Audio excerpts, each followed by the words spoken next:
For 10 long years, the most wanted man on the planet was basically a ghost. This is the incredible story of the largest intelligence operation in modern history, the hunt for Osama bin Laden. So how did they do it? We're going to break down how this massive global puzzle was solved, one tiny piece at a time.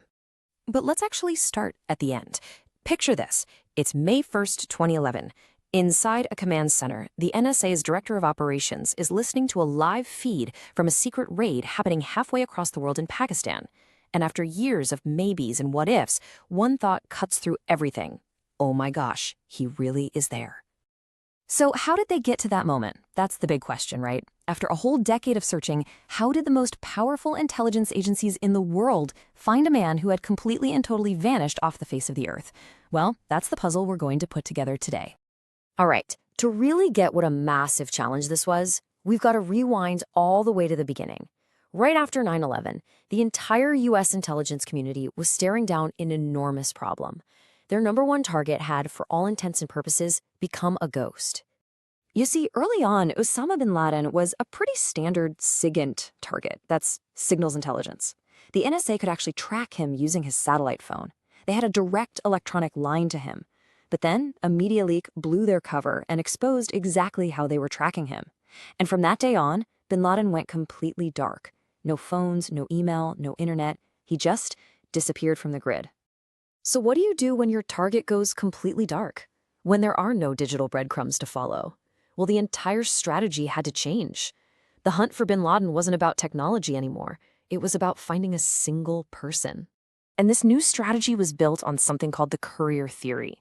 And the logic, while it was actually pretty simple, if bin Laden couldn't use any technology himself, he had to be using a person, a very trusted courier, to carry messages back and forth. So the mission for the CIA, the NSA, everyone, it all boiled down to one goal: find the courier. I mean, how on earth do you find one person in a world of billions? One intelligence official put it perfectly. He said it was like building a massive jigsaw puzzle, but you don't have the picture on the box to guide you. It was just this painstaking process of connecting tiny, seemingly random fragments of information from all over the world. So the NSA brought its full playbook to the table, running this problem through its 5-step intelligence cycle. They started by targeting potential couriers from old reports. Then they'd collect any and all signals connected to those people. Then came the massive job of processing all that data, so analysts could actually sift through it to find meaningful patterns. And finally, reporting any breakthroughs to their partners, especially the CIA.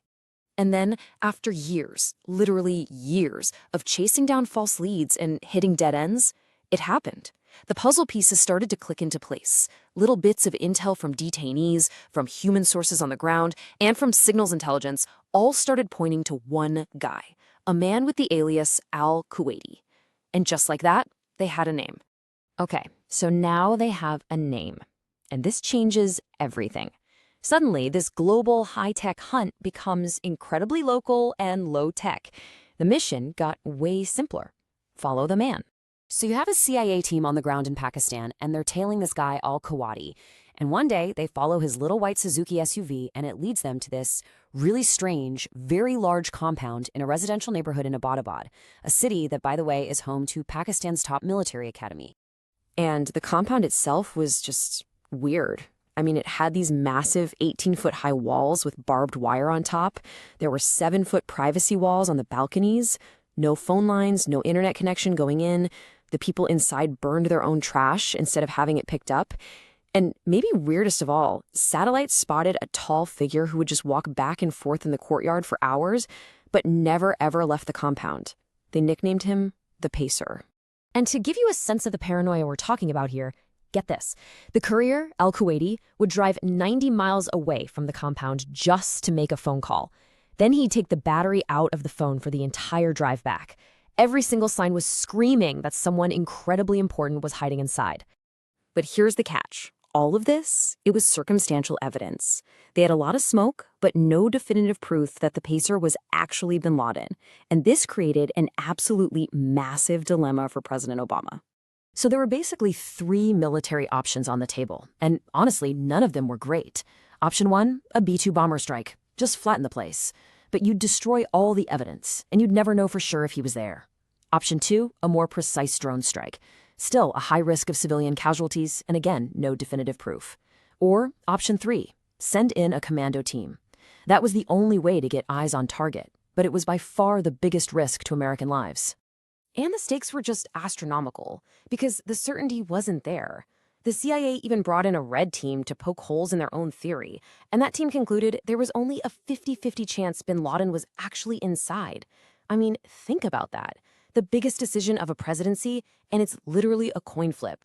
President Obama made his choice. The raid was a go, and his orders were simple: don't tell anybody. The operation became what's called ultra-compartmented, which is secrecy on a whole other level.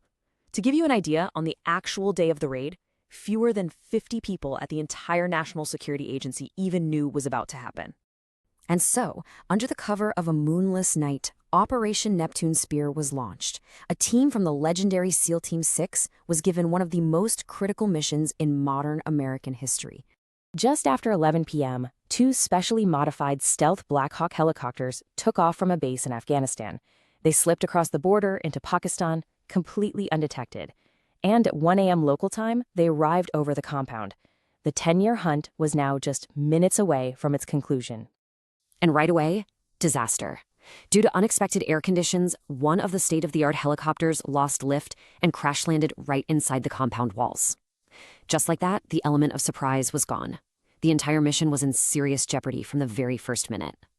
But the SEALs, they're professionals. They adapted instantly. They stormed the main building, clearing it room by room, floor by floor. As they got to the top floor, an operator saw him, and the call went out over the radio: Geronimo. That was the code word, the signal that they had positive visual identification of Osama bin Laden. And then, moments later, a second message was relayed all the way back to the Situation Room in Washington. Geronimo, EKI. Enemy killed in action. After 3,520 days, the longest and most expensive manhunt in history was finally over.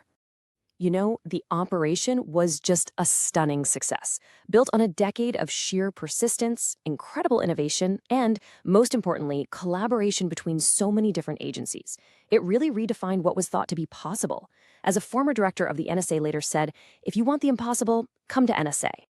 When you look back at it, the hunt for bin Laden was this unique product of its time, and it forced our intelligence agencies to adapt and evolve in ways they never had before. In a world that's constantly changing, with new threats always on the horizon, it leaves you with one big question: what's the next impossible challenge, and how will we have to adapt to meet it?